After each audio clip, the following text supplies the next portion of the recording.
Assalamualaikum warahmatullahi wabarakatuh. Selamat datang pada channel pembelajaran matematika kelas 11 bersama saya. Nama saya adalah Desita Purwati Sundari, khususnya kelas 11 APHP dan 11 Karawitan. Namun, apabila ada yang dari kelas lain, tidak ada salahnya untuk menonton karena materi itu sama saja. Oke, next. Kita hari ini akan belajar melalui tutorial pembelajaran. Gak akan panjang, mungkin sekitar 18 menitan. Tolong diperhatikan dan siapkan catatan ya, alat tulis untuk menuliskan definisi, rumus, dan hal penting yang harus kalian pelajari pada materi ini. Oke ya, cukup dimengerti. Kita belajar di sini, lalu untuk penugasan kita lanjut nanti di WA dan Classroom. Oke, vektor. Hari ini kita belajar apa sih, Bu? Kita mau belajar vektor. Kompetensi dasar pengetahuan hari ini adalah menentukan nilai besaran vektor pada dimensi 2. Kemudian kompetensi dasar keterampilannya ini nih, menyajikan penyelesaian masalah berkaitan dengan nilai besaran pada dimensi 2. Kemudian tujuan pembelajaran hari ini, kalian dapat menjelaskan besaran 2 vektor dalam 2 dimensi dengan tepat. Kalian dapat menyelesaikan masalah yang berkaitan dengan besaran vektor pada dimensi 2 dengan teliti. Udah siap kan ya? Ayo, sebelum kita belajar, kita ucapkan Bismillahirrahmanirrahim. Nah, ini dia nih, kita udah masuk nih ke video tutorialnya. Tolong disimak baik-baik ya, dan tetap semangat untuk jangan di skip-skip. Kalau nggak di skip-skip kalian nanti nggak paham ya. Oke, dan jangan lupa Sobat Snagma untuk klik subscribe ya. Next, nah, like dan subscribe. Nah, Ibu sampaikan dulu ya sebuah pesan dari Imam Syafi'i rahimahullah. Barang siapa tidak mau merasakan pahitnya belajar, dia akan merasakan lelahnya kebodohan sepanjang hidupnya. Waduh, jadi gimana nih Sobat Snagma? Kalian mau selamanya atau dengan masa pandemi ini kalian memanfaatkan dengan rebahan aja, atau kalian memaksakan atau menantang diri untuk belajar ya? Karena apa? Kalau tidak berpahit-pahit sekarang, nanti setahun, 2 tahun, 3 tahun, bahkan nanti setelah kalian lulus, kalian pasti akan merasakan lelah gitu ya. Maksudnya, kan gitu ya, kenapa dulu nggak belajar benar-benar dan sebagainya gitu. Jadi tetap semangat untuk belajar online-nya, walaupun dalam masa pandemi dengan penuh keterbatasan, walaupun kita harus daring duraring, tapi tetap ya belajar nomor 1. Next, kita ini mau belajar vektor. Tadi udah Ibu sampaikan ya di awal vektor. Vektor, kenapa sih Bu kita harus belajar vektor? Karena apa? Ibu sampaikan dulu ya. Vektor di sini adalah aplikasi kehidupan sehari-harinya banyak. Contohnya nih, navigasi dari pesawat terbang, kapal selam, kapal laut, terjun payung. Ini memakai konsep vektor. Contoh 1 ya, pesawat terbang itu yang berterbangan di langit itu banyak, nggak 1-2 aja, tapi sama aja kayak lalu lintas kita di darat, di jalan raya itu banyak lalu lalang. Nah kebayangkan ya, di darat bisa pakai lampu lalu lintas, coba di langit, di awan, kan nggak mungkin kita pasang lampu lalu lintas gitu ya, nggak mungkin.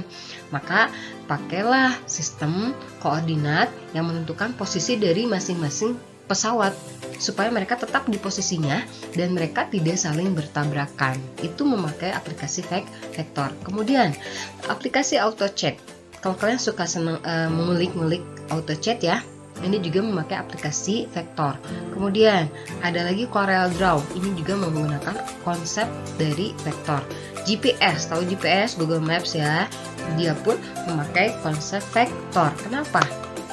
Karena vektor merupakan besaran yang mempunyai nilai dan arah.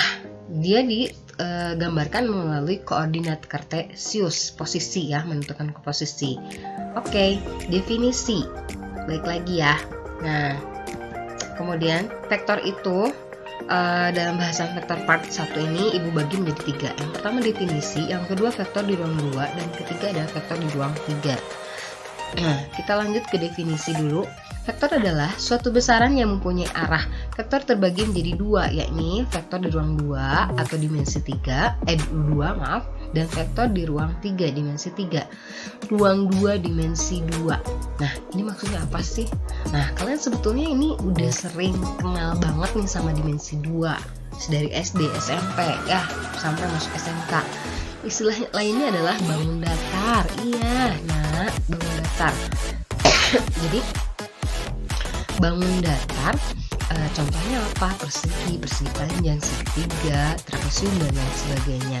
Kemudian vektor di ruang 3 dimensi 3, ya jelas ini berkaitan dengan bangun ruang ya, bangun ruang ya. Contohnya apa? Balok, kubus, dan lain sebagainya. Oke, kita masuk aja ke sub materi, yaitu jenis vektor. Ada beberapa jenis vektor: vektor posisi, vektor nol, vektor satuan, vektor basis. Guys ya, ini kalau ibu misalnya terlalu cepat, kalian bisa playback ini videonya, bahkan bisa di download videonya, nanti diputar ulang-ulang buat dicatat hal-hal yang poin pentingnya di catatan. Karena jangan lupa di akhir pembelajaran ini si catatan harus ada bukti kalau kalian sudah mencatat ya, dan diupload nanti di Classroom. Oke, yang pertama vektor posisi. Vektor posisi menyatakan vektor yang diawali dari satu titik pangkal ke titik yang lain, ujung vektor, dan arahnya ditunjukkan melalui tanda anak panah di titik ujungnya. Ayo kita gambarkan aja ya. Vektor posisi pada dimensi 2 atau ruang 2. Nih, gambarnya kayak gini, pemirsa. Jadi vektor posisi dimensi 2 namanya juga dimensi 2 ya. Berarti kalau kita gambarkan di koordinat kartesius, tumbuhnya ada 2, sumbu X dan sumbu Y. Ini titik pangkal. Nah, yang disebut dengan titik pangkal tuh ini ya, pemirsa. Nah, ibu bentar ya, ibu ambil pulpen dulu. Oke. Yang disebut dengan titik pangkal itu yang sebelah sini. Kalian lihat, ini harusnya ini O ya, titik pangkal O. Kemudian yang disebut dengan ujung vektor, yang disebut dengan ujung vektor ini. Ini adalah ujung vektor OP. Paham ya? Dan tanda panah ini ada tanda panah menunjukkan arah vektor. Nah, perhatikan, vektor posisi, sebuah vektor dinotasikan atau dilambangkan dengan huruf kapital atau alfabet ya. Sebetulnya bisa apa aja sih, bisa P, bisa A, bisa C, bisa M, bebas. Nah, kebetulan ibu enaknya sekarang ambil contohnya P dari P gitu ya. Nah, ini kalau kita gambarkan posisi, kalau kita tuliskan maksud ibu, posisi vektor OP. OP ini kayak gini, OP sama dengan vektor P. Ya, panjang vektor nih. Nih, besar vektor P. Posisinya adalah X1 dan Y1. Ini harusnya Y1 nih, bukan Y2. Kemudian ini kalau penulisannya secara vertikal. Sebetulnya ada lagi nih penulisannya. Ada dua cara penulisannya. Bisa juga kita tuliskan secara horizontal. Kayak gimana? Kita pisahkan dengan koma. X1, Y1. Boleh nggak kayak gini? Boleh. Tolong ditambahkan di catatan kalian ya. Next, vektor dimensi 3. Vektor dimensi 3, nah namanya juga dimensi 3. Berarti sumbunya kalau kalian perhatikan nih agak berbeda dengan yang vektor ruang 2. Sumbunya ada 3. Sumbu X, sumbu Y, sumbu Z. Nah, dia O menuju A ya. Kalau kita proyeksikan atau kita petakan, dia membentuk apa nih? Coba, membentuk apa? Betul, membentuk bangun ruang. Kira-kira bentuk bangun ruang apakah ini? Kubus ya? Kubus apa balok nih? Kubus. Sama, kalau vektor posisinya kita tuliskan OA ya, sama dengan vektor A. Posisinya adalah X1. Nih, X1, Y1, Z1. Sama halnya dengan vektor posisi dimensi 2, penulisannya itu bisa kita tulis juga ke samping ya, menyamping.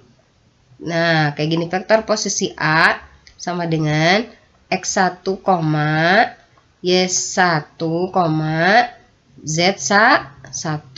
Bisa dipahami ya, tuliskan di catatan kalian. Next ya, nanti kalian bisa ulang. Oke. Kedua, vektor 0. Apa sih vektor 0? Gampang.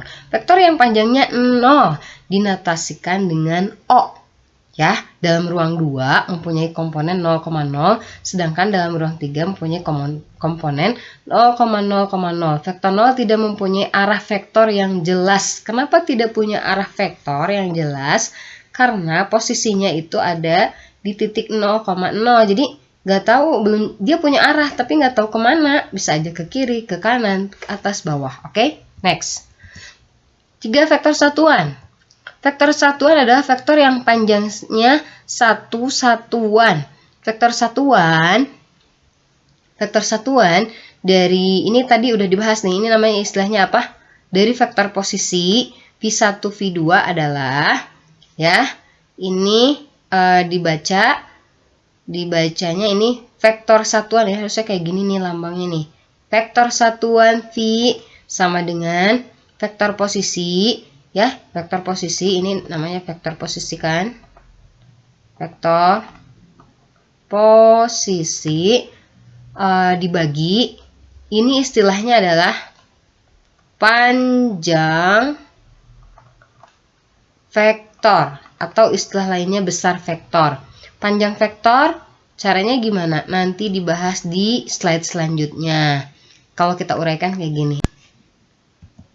Kemudian vektor basis. Vektor basis adalah vektor satuan yang saling tegak lurus dalam vektor ruang dimensi 2 memiliki 2 vektor basis, yaitu vektor basisnya adalah I ya. Nih, I sama dengan 1,0 dan J sama dengan 0,1. Nih, kemudian sedangkan pada dimensi 3 memiliki 3 vektor basis, yaitu ada I, terus J, dan K. Nah, bentuknya kayak gini. Vektor basis itu saling tegak lurus. Pada R2, nih pada R2, Ibu highlight ya. Kalau di highlight nih. Pada R2, tegak lurus kan? Tegak lurus ya. Posisinya 0,1. Ini 0,1 dan 1,0. Kemudian pada ruang 2 ada 3. Posisi X 1,0,0, posisi Y 0,1,0 dan Z 0,01. Ini saling tegak lurus. Next ya. Sekarang kita masuk ke panjang vektor. Panjang vektor adalah segmen garis yang menyatakan vektor V yang dinyatakan sebagai sebagai ini. Tadi kan Ibu bahas ya. Tadi di vektor satuan. Ini adalah lambang, kalau dalam matematika ini adalah lambang harga mutlak, tapi kalau dalam vektor ini dibacanya adalah panjang vektor atau besar vektor. Panjang vektor bisa dicari dengan rumus seperti ini. Untuk R2. Untuk R2, lihat ya. Ini kan titik pangkal, ini ujung vektor ya. Kalian lihat, ini kan R2 itu bangun datar ya. Kalau kalian perhatikan, bangun datar ini membentuk sebuah apa nih? Coba, membentuk sebuah apa? Segitiga. Iya betul, segitiga. Lalu, si panjang vektor ini adalah bagian apa kalau dalam segitiga? Sisi miring. Nah, dalam teorema Pitagoras ya, kalau kita ketemu segitiga pasti kan teorema Pitagoras ya. Teorema Pitagoras segitiga mencari sisi miring bisa kita dapatkan dari V1 atau sisi depan dikuadratkan ditambah V2. Kenapa V2 ini harusnya sisi samping? Sisi samping itu nih sama dengan V2, betul? Sehingga mencari V, panjang vektor V1 kuadrat ditambah V2 kuadrat. Next, ruang 3. Nih, sama aja sih kita pakai Pitagoras. Kalau tadi hanya ada 2 komponen V1, V2, kalau dalam ruang 3 jelas komponen yang dipakai pun 3. A1 kuadrat, A2 kuadrat, A3 kuadrat ditarik akar. Ngerti ya? Ini bagian panjang vektor ini harus kalian ingat karena nanti bakal dipakai di konsep selanjutnya. Nah, sekarang ada lagi istilah kombinasi linear. Apa sih kombinasi linear? Vektor dapat disajikan dalam sebagai kombinasi linear dari vektor basis I. I sama dengan ya. I sama dengan 1, 0. J sama dengan 0, 1. Sebagai berikut. V sama dengan kan vektor Pi itu Pi1, Pi2 sama dengan Pi1 dikali vektor basis 1, 0 tambah V2 kali vektor basis 0, 1. Sehingga si vektor Pi ini Pi1 dikali I. Kira-kira kenapa sih ini jadi dikali I dikali J? Ya ini balik lagi ke sini. 0, 1 itu adalah I. Jadi kita boleh nggak tuliskan I di sini? Boleh nggak? Boleh. Kemudian 0, 1 di sini adalah J. Boleh nggak kita tuliskan di sini J? V2J gitu. Ini V2J, ini V1I. Boleh ya? Boleh. Yuk, nah Ibu kasih contoh deh di sini ya. Kalau misalnya nih, Ibu punya vektor namanya vektor M. Vektor M komponennya adalah 3, 5. Nah, ya kan? Coba tuliskan dalam kombinasi linear. Kira-kira si vektor M ini kalau kita tuliskan menjadi kombinasi linear jadi apa? Coba, ini anggap aja ini V1, ini V2. Berarti kita tuliskan yang pertama komponen pertamanya 3. 3 berarti 3I. Betul? Kenapa? Kan ini rumusnya. Nah, rumusnya ya. Ditambah, ini kan positif berarti tandanya positif. Ditambah 5J. Paham? Bisa dipahami ya? Bisa dipahami nggak? Bisa lah ya. Satu lagi. Misal Ibu punya vektor namanya vektor P.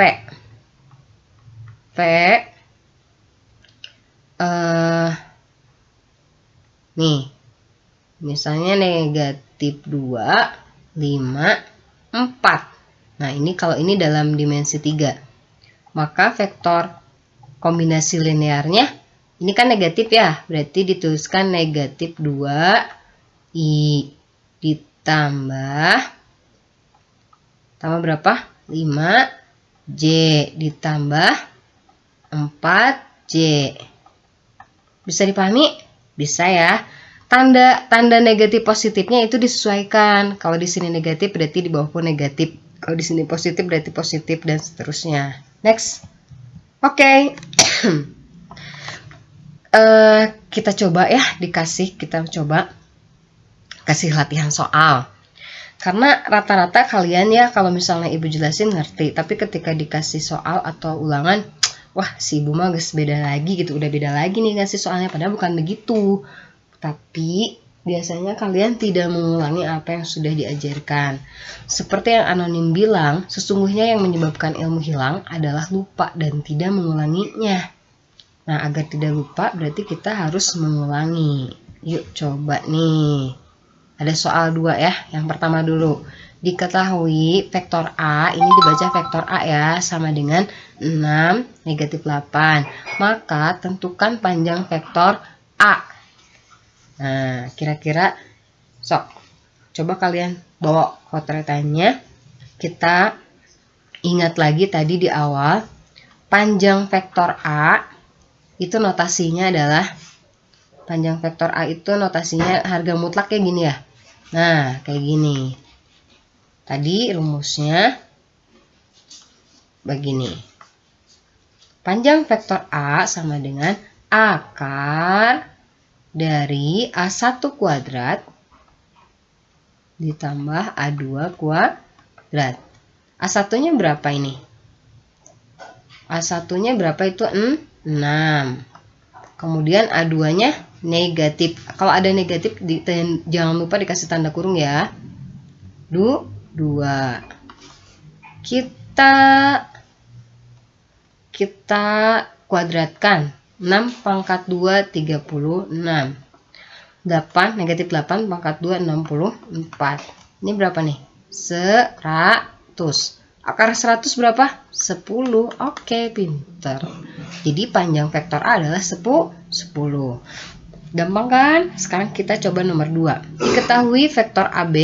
Nah, kalau ini dimensi 2, yang bawah dimensi 3. Sengaja. Berarti ini A1 ya, A2, ini A3. Tentukan panjang vektor AB. Panjang vektor AB berarti begini nulisnya ya. Nah, panjang vektor AB akar dari 4 kuadrat ditambah negatif 2 kuadrat ditambah 0 kuadrat. Aduh, batuk. Sama dengan nih, oke. 4 pangkat 2, 16. Negatif 2 pangkat 2, 4. Ya kan? 0 pangkat 2, 0. Sama dengan ayo kalian hitung dulu. 16 ditambah 4 berapa? 20. Akar 20 itu kita uraikan, kan akar 20 itu tidak bisa langsung ditarik ya. Akar 20 itu kita urai menjadi perkalian 4 dikali 5. Akar 4 berapa? 2. Akar 5 itu merupakan bilangan akar. Selesai. Udah? Gitu aja sih. Ya, udah selesai ya. Untuk part 1 ringan-ringan aja. Udah selesai ya. Kalau udah selesai, jangan lupa nanti resume catatannya dikumpulkan ya di absen. Nanti ibu infokan di WA, kemudian pengumpulan tugasnya ada di sini nih di Classroom. Oke. Terima kasih sekian hari ini. Terima kasih sudah menyimak. Assalamualaikum warahmatullahi wabarakatuh.